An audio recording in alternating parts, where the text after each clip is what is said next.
Are you ready to understand the soul connections in your life, whether they come through friends, strangers, or even unexpected encounters, so you can finally understand why they're here? Then today's episode is for you.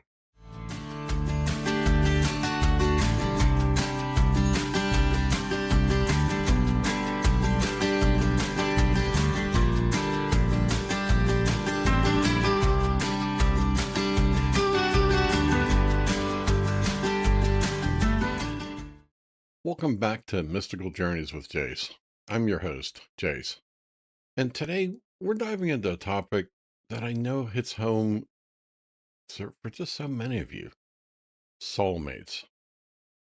Now, before you picture candlelight dinners and Hollywood romance, we're going to go much deeper than that today, because the truth is, the word soulmate has been so overused, so thrown around that most people have completely missed what is really going on that soul level. This is part one of a two-part series. Today, we're going to cover the four types of soul connections and what soul recognition actually feels like. And I'm going to pull from some incredible teachers along the way, including Michael Newton's work in Journey of Souls and the teachings of Elizabeth Clare Prophet on twin flames. Are you ready? Then let's get started. What is a soul connection?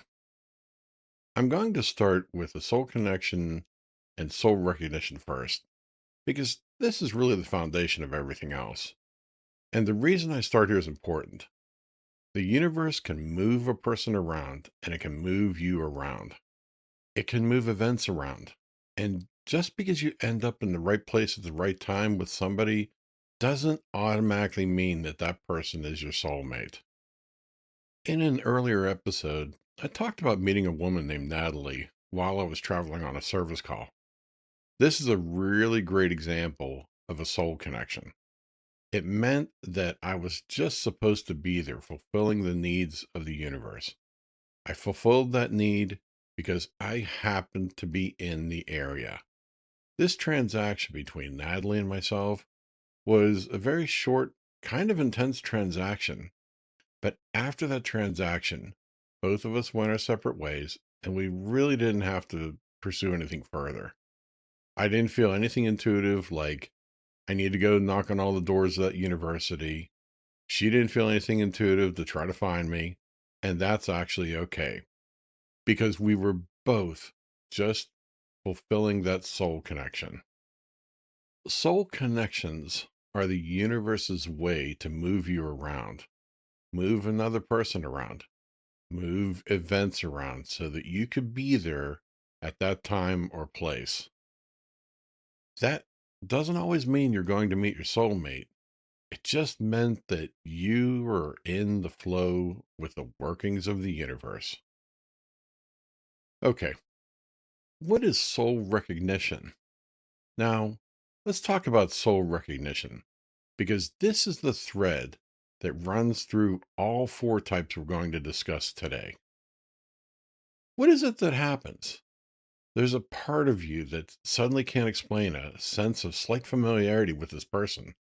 You lock eyes with this person, and there's something that seems like it passes between you, to both of you, just for a fleeting moment. Or maybe one person out of a group. That person just stands out, and it just seems like there's like, hmm, hey, there's more to this person than just looking at them in the physical. Now, let me just say this right now. If you see somebody staring at you, sometimes they're just sitting there trying to figure out who you look like. They might even be wondering, hey, why is this person staring at me? That doesn't mean that they're focusing on whether you've got a connection or not. They might be just looking your direction because something behind you catches their interest, or somebody else catches their interest. So make sure you understand that, because sometimes people just stare and they're just saying to themselves, hey, he looks like the lead singer of such and such band, or they're just staring off into space when you catch their attention. Just make sure you understand that those very normal things can happen. All right, let's talk about your side of this equation. One of the first things you notice is that there's a part of you that suddenly can't explain this slight familiarity with a person. The familiarity is like a very small thing you normally feel when you're have known somebody, maybe a former classmate, maybe someone you worked with maybe 20 years ago. It's usually the beginning of a very slight connection. If you want to test that familiarity, all you have to do is look around at the rest of the people in the area, and you'll notice you don't have the familiarity with the other 10 or 15 people around. But with this person, there's something slight about them that says, hey, this warrants following up. One other area where recognition can happen as you're going along in a conversation with somebody and you start to get a level of familiarity with them that's actually higher than just the normal conversation itself. It's almost like you and that person have already had some of this conversation before. You sat somewhere like this once before and exchanged some type of energy. You don't know what it is at the beginning, but you do know that there seems to be something going on between you both. I recently had a conversation with somebody over a couple of days, and after about the second or third day, I suddenly knew, hey, I really need to spend some time talking to her because I think I'm going to have to lend some assistance, share some knowledge, and help her on her path. I'd like to hope that she could recognize that as well, because this is what you can call a soul connection, because you found the connection or they found you. And now you found that sense of, hey, we're here for some reason. Let's go and find out what it is. And in the finding out is where you're going to determine a lot more about this person and the connection that you have with them. Have you ever felt the feeling like you know somebody?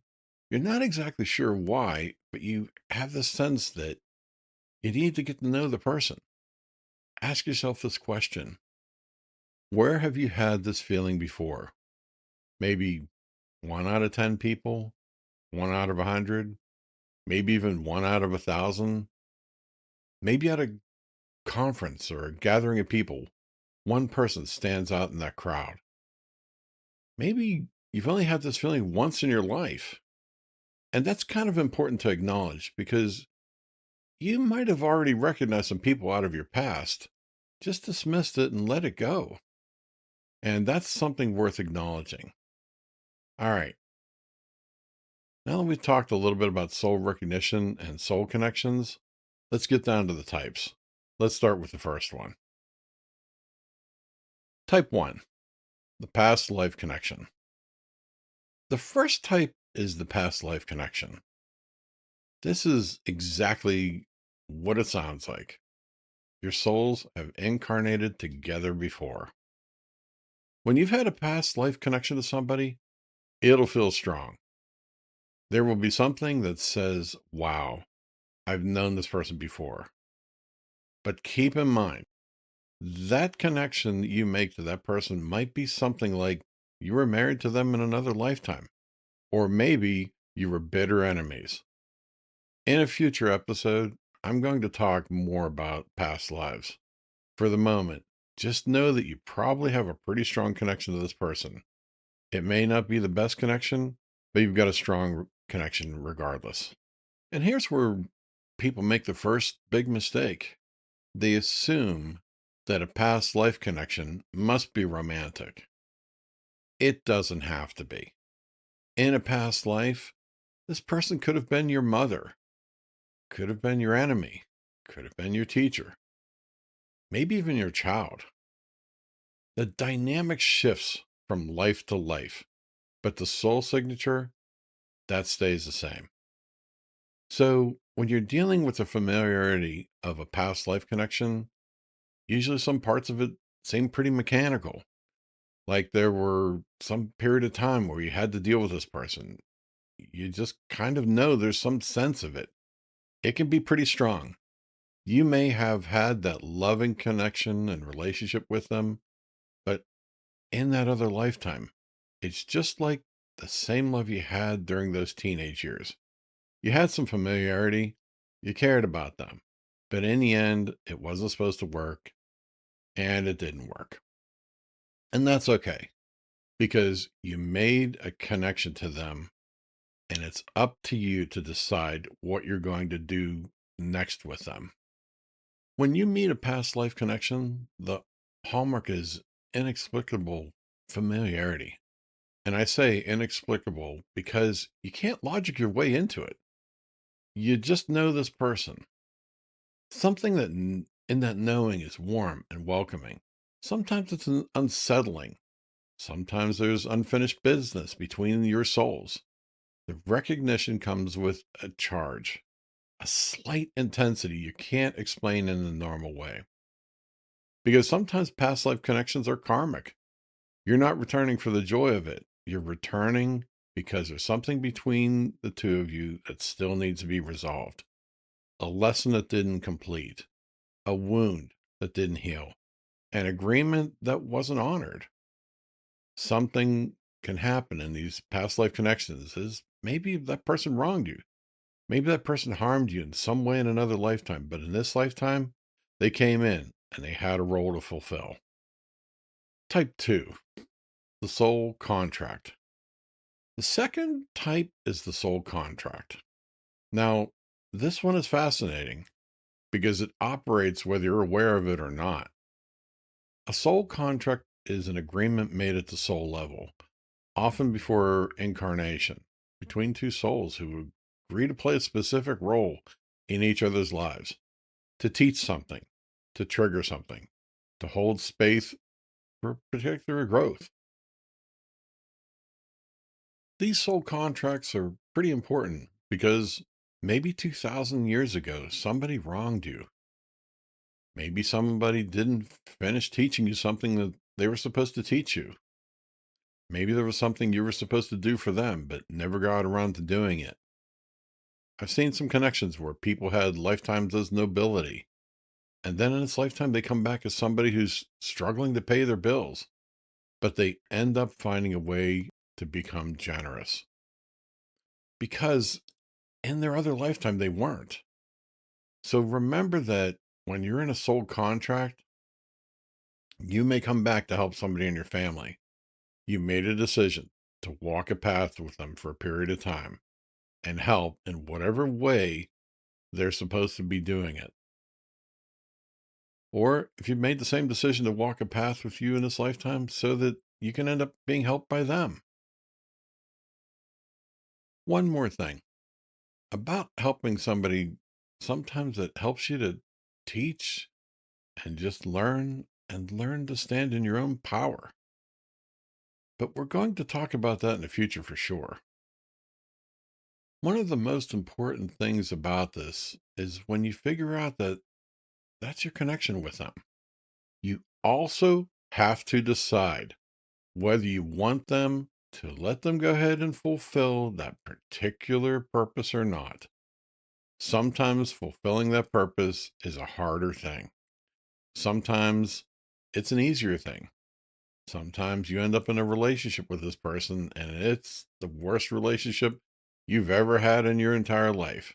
But know this, that contract that you made with this person, no matter how much that connection really didn't work out for you, it was something that's going to help you with your growth. And sometimes you just have to acknowledge that you had to walk through it, get the hard lesson from it, get past that lesson, and then create a new relationship that's much more healthy for yourself. Not all soul contracts feel good, by the way. Remember, some of the most important soul contracts in your life are people who challenged you, who pushed you, who broke your heart wide open, because that's what the contract called for. The soul doesn't always choose comfort, the soul chooses growth. Type 3, the soulmate. Now we get to what most people mean when they say the word the soulmate. But let me give you the real definition because it's bigger than romance. A soulmate is a soul level bond that transcends time. It can be romantic, but it can also be a friendship, a family member, even a pet. I know some of you just nodded your head at that one. You've had an animal in your life that you knew at some soul level was just more than a coincidence.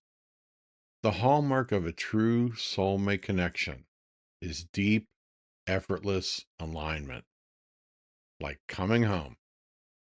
Your souls recognize each other not because you've necessarily been together before. Some soulmates are meeting for the very first time in this incarnation, but because there's a resonance between you both that goes way beyond personality, beyond chemistry, beyond circumstance. When a soulmate shows up in this life, things tend to click into a place just you can't really manufacture it. It just works. Conversations go deep fast. Some of these conversations last for hours. Can you end up spending 40 hours of conversation with somebody in a single week?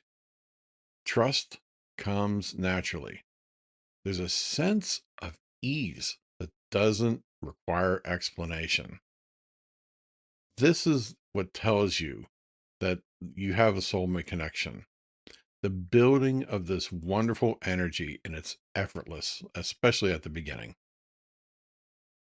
Michael Newton's research in Journey of Souls gives us a beautiful framework for understanding why this happens. Through thousands of hypnotic regression sessions, Newton documented what souls experience between lives. And one of the most consistent findings was this: we incarnate in soul groups, same cluster of souls, life after life, showing up in different roles, different relationships, different bodies, but always finding each other. I can give my specific take on this one because the person I chose to be married to most recently, there was something about her that I could tell it didn't make sense. I could have seen 100 other people in her exact same situation, but there was something that drew me towards her that caused me to say, hey, who is this person? And what is our story? I ended up following that connection, and we are walking a wonderful path together. Even right now, she just set down a glass of water to make sure that I keep hydrated as I speak through this podcast. Now, keep in mind that in your life, one of the most important things about soulmates is there are several kinds. There are some that are from your soul group. There's some soulmates that are part of your family. There are some soulmates that are the romantic soulmate. One of the most important ones that everyone asks for, they use the phrase, and I quote, the one. He is the one. She is the one. I know they're the one. And what really ends up happening is you're understanding that there's some connection where you've been with this person multiple times. The main thing about the soulmate connection is you're choosing to be together again and again because you want to travel this life together. Yes, both of you enjoy the connection. Both of you enjoy the challenges that you've given each other. You shared vibratory levels with them, for lack of a better word. You shared definitely a lot more time with this person than you've ever had in this lifetime. And what is that? It's a deep level of familiarity. You know that you're going to have something with this person. That deeper familiarity usually comes as time goes along. That's when you start to find that deeper depth of that person. And you start to come to the understanding of who it is and what you're supposed to be doing together. Type 4, the twin flame.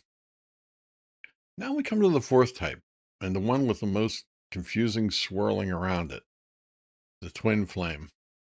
I want to bring in the teachings of Elizabeth Clare Prophet here because she spent decades studying this concept and wrote about it in depth in her book, Soulmates. and twin flames. What she teaches goes well beyond what you'll find in pop spirituality. Prophet teaches that twin flames originate from the same divine source, literally the same I am presence, the same point of origin in what she calls the great central sun. This isn't two people who happen to vibe really well together. This is one soul that was created as two, masculine and feminine expressions of the same divine blueprint sent into separate incarnations. She put it simply and beautifully. Soulmates are companions of the heart. Twin flames are reflections of the soul. Here's the core of it. A twin flame is believed to be the other half of your own soul, literally split into two bodies, two separate incarnations. That's a different category entirely from soulmates or past life connections. This is not necessarily somebody you resonate with. This is somebody who, at a deepest level, is the other half of you. And because of that, they carry a mirror of your own soul. The twin flame connection is not always peaceful. It's intense. It can trigger the deepest healing and the deepest pain. Prophet also teaches something that I find incredibly important and not many people talk about. She says that twin flames have a tendency to become separated across lifetimes due to individual karmic mistakes. So you don't just split apart once at the beginning of creation and automatically find each other. Lifetimes of karma can build up between the two of you. Resentments can form. And when those two souls finally do meet again, sometimes the first thing that surfaces is just old pain. Why did you leave me? That's a real dynamic in those connections. But here's something she says I want you to sit with. Even when twin flames are not physically together, even when it's not your destiny to meet your twin flame in this lifetime, Prophet teaches at the level of the soul, you're never truly separate. Your twin flame is always there in your heart at the inner levels of reality. What's painful is the outer separation, not the inner one. Twin flames are rare. Not everyone has one in the physical form in this lifetime. And the purpose of a twin flame is not necessarily a lasting romantic partnership. The purpose is radical spiritual awakening. One other important thing I want to say about twin flames, the concept that they're two independent parts of your soul that went off to do different things in this lifetime. Sit with that for a second. Those two parts of your soul have developed at different rates, doing different things. And the concept of bringing those two together, yes, it's an interesting one. Can it be something that can be incredibly intense? Absolutely. Should it be exceedingly rare? Yes. I'm going to tell you right now, I think I've met one couple out of thousands that I can honestly say was a twin flame connection. Lots of people like to throw that phrase around. And then guess what? The relationship didn't work out for simple, mundane reasons. And you're going to say, oh, we've got two houses of the same soul. So shouldn't these two houses find a way to get along? That's one of the things I've noticed. So I'm going to say that there's enough information out there that confirms that twin flames do exist. But I'm also going to say it is a super rare phenomenon. Stick with the souls that you know and focus on the regular soulmate connections. So let's bring it together. The four types of soul connections: the past life connection, the soul contract, the soulmate, and the twin flame. And underneath all of them, that thread of soul recognition, that inexplicable knowing that says, I know you. We've been here before, or we're here together now for a reason. In part two, we're going to go even deeper and on to navigate these connections, how to know what type you're dealing with, how to work with them consciously rather than just being swept around with them. And lastly, how to call those connections in. Until then, what I'd like you to do is think back to the random times where you thought you had a stronger connection with somebody, just a stronger connection than just normal day to day connection. Take some time and think about that. Try to differentiate between the connection with just a regular person in life versus the person you've had some other soul connection with, or even a soulmate connection. See if you can remember when that happened. Sometimes you'll realize you have an incredible connection to a teacher. You might find somebody and realize, wow, I just really enjoy sitting with this person. And that's an important connection to keep in mind because maybe in another lifetime, you were sitting on some steps, learning some philosophy with this person. The possibilities are endless. So take your time. Think about some of those connections. Think about what they could mean to you and be ready with some of the thinking because in the next episode, we're going to get into a bit more detail of how to make these connections happen more frequently. And speaking of connections, please like and share this podcast. Don't forget to follow it so it drops in your library every Tuesday. When I put these episodes out, I put them out to help people. So please show your friends how to follow them as well, because anything you do to help them is always going to help you and everybody else. And that's always a good thing. Thank you for spending your time with me today. I really do appreciate it. I hope you got a lot out of this episode. Thank you.